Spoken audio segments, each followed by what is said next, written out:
O tema da pregação é bom de briga. Tenho escolhido assuntos bem práticos para as pregações pela manhã, mensagens mais leves, mais rápidas. E hoje vamos meditar um pouco sobre este assunto de briga, de rixa. Provérbios capítulo 20, versículo 3.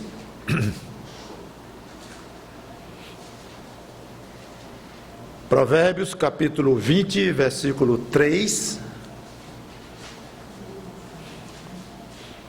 Diz: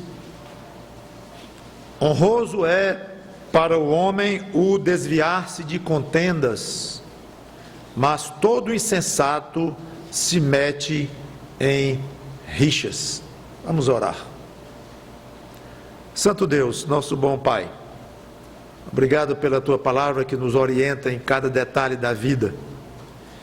E hoje nos ajuda, por este breve tempo, a nos concentrarmos no assunto de briga, de rixas, dissensões, contendas, que não convém àquele que se identifica como cristão, como um filho de Deus em Cristo. Obrigado pela orientação da Tua palavra, em nome do Senhor Jesus Cristo. Amém. Eu nunca fui bom de briga e morri de medo na escola de ser desafiado por alguém para brigar, porque eu sabia que ia brigar. Eu preferia apanhar do que ser chamado de covarde. E para o mundo, desde que a gente é pequeno, a ideia é essa: fugir de briga é covardia, apanhar numa briga, tudo bem, tentou lá, melhor que não apanhe, mas é menos ruim do que você ser taxado de covarde. E enfrentar é símbolo de coragem. Aí nós lemos aqui de maneira tão clara que para Deus fugir de briga é honroso e meter-se em briga é insensatez, é só o contrário, a maneira como Deus vê. Agora, claro que briga não significa apenas murro entre dois meninos e se agarrarem ali no chão da escola, mas qualquer situação, que são as piores, sem até agressão física, mas bate-bocas e ofensas, gritos, é muito pior, difamação. Então o fato de não sermos meninos não quer dizer que estejamos fora dessa exortação. Uma discussão sobre a Bíblia pode terminar numa contenda inflamada e grosseira entre duas pessoas. Então, numa contenda, uma das características de uma contenda é exatamente a facilidade de se perder a racionalidade, o respeito, a compostura, que é diferente de uma discussão, mesmo uma discussão firme, mesmo uma discussão inflexível entre duas pessoas de ideias opostas, bastante diferentes, os dois muito cientes do que pensam, e podem discutir 3 horas e isso não ser caracterizado como uma briga ou como uma contenda. Por quê? Porque em nenhum momento extrapolou o limite do respeito, da compostura, das regras de etiqueta de uma discussão, o volume de voz, o tom das palavras e tudo mais. O fato é que nós estamos constantemente ameaçados de entrar numa briga o tempo todo. Primeiro, pelo próprio sistema de concorrência no mundo. É muito competitivo. Então tem sempre alguém querendo o nosso lugar. Se você vai fazer uma viagem e está cheio o ônibus ou o avião, é porque alguém chegou antes. E você vai torcendo que tenha lugar. Ou seja, você chegue primeiro do que outros que vão chegar e não encontrar. E numa fila de banco, muitos cortam a fila porque não toleram a ideia de esperar e ficar para depois. Então a competitividade é muito elevada. Então isso obviamente dá margem para competição, e competição significa possibilidade de briga. E muitas vezes a ameaça se transforma em briga de fato. Quantos de nós temos assistido o pior não é assistido, é participado, né? De brigas em aeroportos, em bancos, onde tem uma fila, alguma coisa que tenha aglomeração, é muito fácil. Pessoas tensas e rapidamente estão gritando umas com as outras. E não há lugar para que uma briga seja iniciada. Eu digo que a gente tem assistido mais brigas em lugares públicos, que é onde mais pessoas frequentam, mas não tem lugar. No trabalho, em casa, muitas vezes são as piores brigas da vida, são as brigas feitas em casa, na escola, isso é comum demais, e até mesmo na igreja. Quantas igrejas se acabaram por problemas de contendas, de brigas. Satanás tem muitos métodos para nos derrubar. Ele é como um leão que ruge, querendo alguém para devorar. Então ele tem os métodos e as sutilezas malvadas dele. E com certeza, um desses métodos é lhe induzir a brigar. E não é uma tarefa muito difícil para ele, infelizmente. Porque basta uma mexidinha no seu orgulho, tocar no seu orgulho, pronto. Lhe convencer que feriram a sua honra, lhe convencer que não foi digno aquilo que aconteceu, ou que está acontecendo, mostrar que aquela pessoa está começando a lhe humilhar, e que você não é pessoa de engolir calado. É uma tarefa muito fácil, infelizmente, para o diabo e seus asséculas mexerem com o nosso orgulho. E nós mesmos nos convencemos, às vezes colocamos muita culpa em cima do diabo pelos nossos problemas, nossos defeitos, nossos pecados, mas a nossa carne, nós próprios somos grandes inimigos, ou vamos dizer, já que há uma briga interna de um crente com ele mesmo, a carne contra o espírito, então nesta luta a nossa carne é muito fácil de inflamar e de ser levada a uma briga. E você acha que tem que mostrar que não é fraco, que não é burro, e que o outro não vai dizer o que pensa de você, que você sabe dar uma resposta melhor do que a dele, e que isso não pode ficar assim, e mil coisas que você sabe muito bem do que eu estou falando, porque eu não li em lugar nenhum isso, mas eu sei, infelizmente, por mim próprio, do que eu estou falando, é muito fácil. Pense nisso. Se não fosse o seu orgulho, você teria brigado muito menos do que tem brigado até hoje, e brigaria muito menos para frente do que ainda vai brigar, do que ainda vai ter como dissensão na sua vida. O problema é que nós não suportamos a ideia, não gostamos de manter o nosso orgulho sob controle. É muito forte dentro de cada um de nós. Não suportamos. E a ideia de que vão nos achar fracos, vão nos achar covardes. Muitas vezes uma briga é iniciada mais por causa do que a pessoa pensa no que vão pensar dele ou dela. Não é sempre, obviamente, mas muitas vezes, especialmente o que foi levado à briga, geralmente um quer brigar mais do que o outro, e é o que puxa, é o que inflama o outro, é o que provoca o outro, e o ponto que mais sensibiliza o outro, infelizmente no mau sentido, é isso: o que vão pensar de mim, ouvir tanto desaforo, o que vão pensar de mim, abrir mão de perder esse dinheiro envolvido nessa discussão. Não é nem o dinheiro em si, muitas vezes, mas é que o orgulho não deixa. Os amigos vão ouvir, vão dizer: tu é um tolo, frouxo.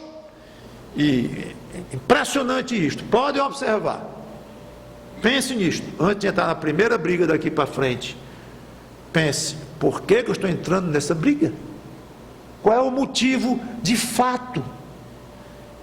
Muito provavelmente o orgulho vai estar lá na base. Tudo bem, como eu disse, não é sempre, às vezes você vai ter que estar numa briga mesmo jurídica com alguém, tem que processar e tudo, porque pessoa lhe enganou, que ele vai lhe fazer muita falta, e mesmo que você não faça tanta falta, mas você acha que é importante para você, tudo bem, é uma coisa lícita, legal, e pode até ser chamado de uma briga jurídica, mas diferente do que nós estamos falando aqui, de uma briga pessoal e rixa. Fica a grande pergunta, e talvez esta pergunta solucione ou lhe ajude a melhorar muito, a se controlar antes de uma briga.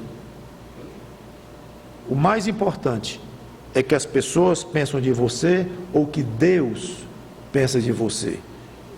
Aí está o segredo para nos ajudar na hora de uma briga, até com a esposa, com o esposo, seja com quem for, a briga aqui, estou falando de uma maneira muito geral.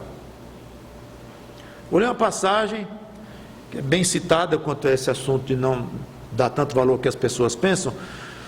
O contexto aqui de Paulo é quanto ao exercício do ministério, mas eu não vou entrar no contexto particular, e estive olhando, não vejo problema nenhum em trazer para esse contexto aqui e generalizar um pouco para ver como Paulo encarava a opinião de homens, apesar de que eu devo deixar claro que o contexto aqui não era de briga, mas era do exercício do ministério. 1 Coríntios, capítulo 4, versículos 2 a 4.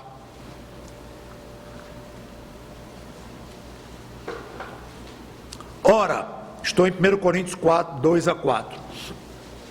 Ora, além disso que se requer dos despenseiros, os obreiros que trabalham para Deus, é que cada um deles seja encontrado fiel. Muito bem. Todavia, a mim pouco se me dá, quer dizer, não estou muito interessado, muito preocupado, muito pouco se me dá de ser julgado por vós ou por tribunal humano. Nem eu tampouco julgo a mim mesmo, porque de nada me argue a consciência, nem por isso me dou por justificado, pois quem me julga é o Senhor. A passagem continua. Então vejam como ele coloca o julgamento de si mesmo, quanto ao próprio comportamento dele, no caso do ministério dele, ele bota em segundo plano. Ele pode estar errado, pode estar fazendo algum julgamento falho, mesmo que minha consciência não me acuse, mesmo assim tem alguém que me julga acima do julgamento que eu faço de mim mesmo, conforme a minha consciência, que é Deus. Não estou preocupado, em suma, com julgamentos humanos, o que estão falando aí do meu ministério, disso, daquilo, não estou muito preocupado. É conhecida o princípio, o ensino de que o homem vê a aparência, Deus vê o coração. Vamos a 1 Samuel capítulo 16, versículos 6 e 7.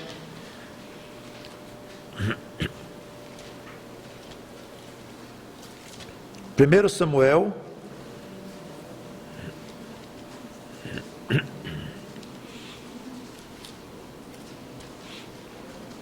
capítulo 16, versículos 6 e 7.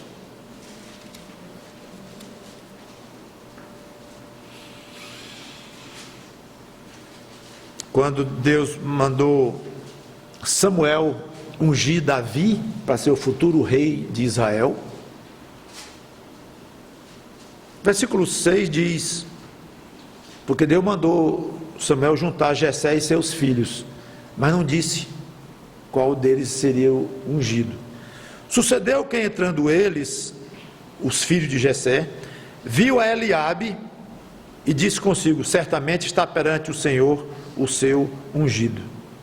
Porém o Senhor disse a Samuel: não atentes para a sua aparência, nem para a sua altura. Então fica óbvio que Samuel achou esse Eliabe, irmão de Davi, bonitão, alto, de um porte elegante. Deve ser esse o homem aí, futuro rei de Israel. Aí Deus disse: não olhe para a altura dele, não, para a aparência dele, para os olhos dele, para ter um nariz bonito. Não é por aí não, Samuel, porque o rejeitei. Não quero esse bonitão aí não. apesar de que Davi também é descrito como tendo boa aparência. Porque o Senhor não vê como vê o homem vê o exterior, porém o Senhor vê o coração. Pastor, o que isso tem a ver com a briga? Simples. É que os homens a quem você está muito preocupado com a opinião deles, eles vão dizer assim: ele não vai brigar porque está com medo, porque é um covarde. Eles estão vendo apenas o aspecto externo do seu comportamento, de você dizer que não quer brigar, ou de você dar as costas, ou deixar evidente pela sua atitude, seu comportamento, que você não quer brigar ou não vai brigar. Mas eles não veem dentro de você qual é o motivo real pelo qual você não quer brigar. Para eles é covarde, é covardia, é medo. Deus vê o coração. Então Deus sabe olhar e dizer assim: não é por covardia que ele não vai ou ela não vai brigar. Mas sabe por quê? É porque é um filho meu, é um discípulo do meu filho Jesus Cristo, e sabe o que eu penso de um briguento, que é um insensato, e sabe o que eu penso de quem evita uma briga, honroso, e quer me obedecer, quer me seguir, quer ser fiel. Eu sei que o coração daquele covarde, entre aspas, diante dos homens, é este. Não tem nada de covarde nem de medroso. Por isso eu trouxe o princípio de que Deus vê o coração. Acontece é que muitas vezes o nosso eu é tão forte, nós somos tão superficiais, tão ligados com esse mundo velho aqui, que nós invertemos. Não estamos muito preocupados no que Deus vai pensar, porque o nosso nome, a nossa honra, o nosso conceito vai ser destruído na escola. Fulano é um frouxo, lá no trabalho, ou no meio da rua, numa batida, em que eu diz: vem para cá para apanhar. Um dos piores, uma das piores figuras que se pode fazer de uma briga dessas, caracterizadamente como uma situação de desrespeito, de indignidade, tudo, mas acontece.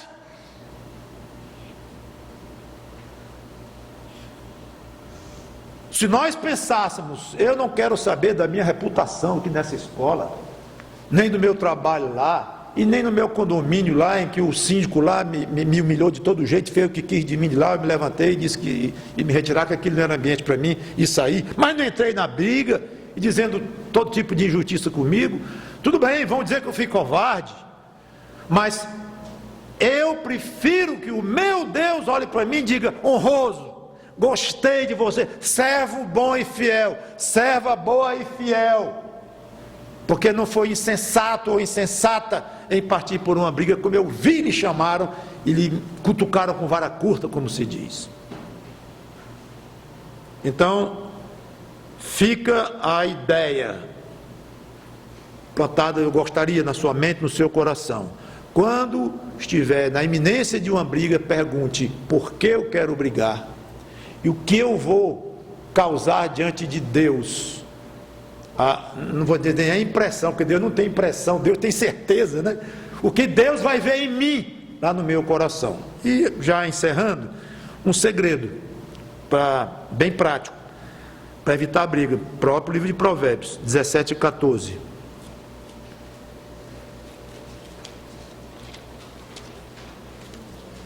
Provérbios 17 e 14 diz assim: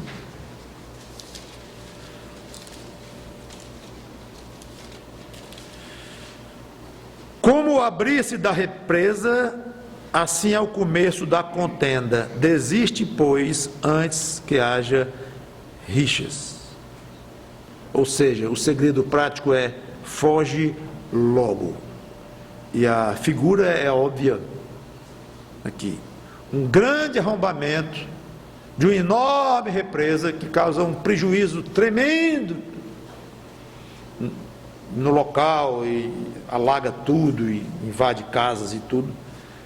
Começa com uma pequena rachadura, mas depois ninguém consegue segurar mais, é só sofrer as consequências. Não tem quem conserte uma represa no meio de arrombamento, tem que deixar arrombar, terminar de vazar tudo que tem, matar o gado, tem que matar, invadir as casas, tem que invadir, matar pessoas, depois do estrago feito, tudo se conserta. Aí vem, refaz a represa e tudo, mas quando ela arromba, não tem quem conserte, apenas foge das consequências ou sofre as consequências, é só coisa ruim. Mesma coisa a Bíblia compara com uma briga. Quando a briga realmente começa e os dois estão muito inflamados, não tem mais quem segure, e muitas mortes já foram causadas neste mundo por causa de brigas, em que depois a pessoa foi pensar, como é que eu fui fazer aquilo? Uns anos atrás, chocou a cidade um caso de uma briga de trânsito, em que um matou o outro com um ferro na cabeça. Dois cidadãos nem se conheciam, porque bateram, com poucos segundos estavam brigando, inflamadíssimos, e um pegou aquela barra que sobe o carro do macaco, e atravessou a cabeça do outro com aquilo. Uma coisa bárbara, estúpida, e que certamente o que matou deve ter depois pensado, se arrependido, por que eu fui fazer aquilo, mas a represa abriu, não tem quem segure mais. Diz o famoso ditado: dou um boi para não entrar numa briga, mas dou uma boiada para não sair.